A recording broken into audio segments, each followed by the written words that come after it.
দর্শক, আজকের ভিডিওতে আমি আপনাদেরকে একটা জেলের ব্যতিক্রম মাছ ধরার পদ্ধতি দেখাবো। ভিডিওটা খুবই ইন্টারেস্টিং, পুরোপুরি দেখতে থাকুন। দেখুন এই লোকটা কিভাবে মাছ ধরছে। বাইম মাছ মানে বিভিন্ন রকমের মাছ ধরবে, এর মধ্যে বাইম মাছের সংখ্যাটা বেশি আর অনেক মাছ পাবে। দেখুন এই মাছটা ছুটে চলে গেল, আর এই লোকটার একটা বিশেষ বুদ্ধি করে মাছটা ধরছে, একটু পরে গিয়ে সেটা বলছি। তার আগে আমরা কিছু মাছ ধরা দেখাই। এই যে দেখুন, এটা ওই মাছ, কি দারুণ দৃশ্য দেখুন। অ্যাকচুয়ালি ওদের দেশের নদী নালা খাল বিলে প্রচুর পরিমাণে মাছ থাকে, যেটা আমাদের দেশে এতটা দেখা যায় না। এটার পেছনেও কিছু কারণ আছে। এটাও দেখুন বড় সাইজের বাইম মাছ, অনেক মাছ পাচ্ছে। কিন্তু দেখি এর পরে কি মাছ ওঠে।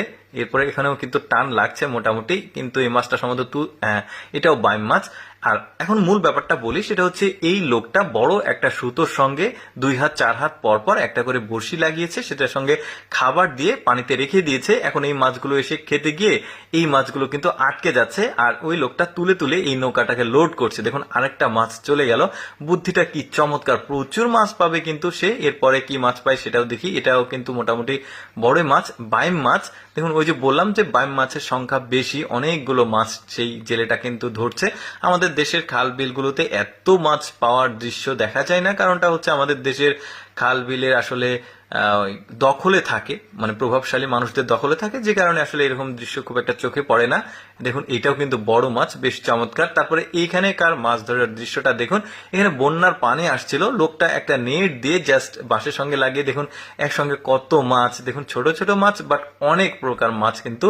এরপরে দেখুন এখানেও কিন্তু ওই একই অবস্থা, পানির স্রোত আসছে আর মাছগুলো দেখুন কি পরিমাণ লাফালাফি করছে, প্রচুর পরিমাণে মাছ। আর এই মহিলা, ওই পাশের আবার একটা লোক আছে, ওরা দুইজন মিলে মাছ কিন্তু ধরছে। ওই পাশে আরো লোক আছে, দেখুন কি চমৎকার দৃশ্য।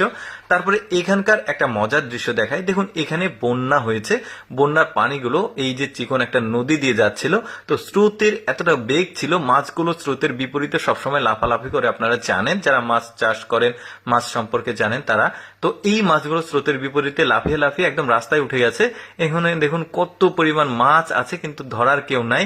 মাছগুলো একাই লাফিয়ে লাফিয়ে উপরে উঠছে, আবার একাই লাফিয়ে লাফিয়ে নিচে নামছে। দৃশ্যগুলো কিন্তু আমার কাছে বেশ চমৎকার লেগেছে। অনেক রকম মাছ এখানে আছে। আমাদের দেশে হলে এতক্ষণ মাছগুলো একদম শেষ হয়ে যেত এখান থেকে।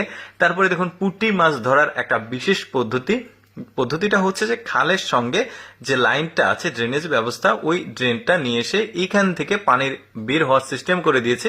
আর একটা খাঁচার মতো, লোহার খাঁচা এখানে জাস্ট এখানে রেখেছে, চালন আমরা আঞ্চলিক ভাষায় বলি, বা অনেকে বাস্কেট বলে। তো ওই জিনিসটা রেখেছে। এখন পুঁটি মাছগুলো স্রোতে আস্তে আস্তে এখানে এমন ভাবে জমা হচ্ছে, মাছগুলো খালি তুলে উনি আসলে প্যাক করছে। বেশ চমৎকার। এই যে এইখান থেকে খাল থেকে পানি আসার যে ড্রেনেজ, সেটা করেছে, আর মাছগুলো লোড হচ্ছে। কেমন লাগলো দর্শক ভিডিওটা, কমেন্ট করে জানাবেন।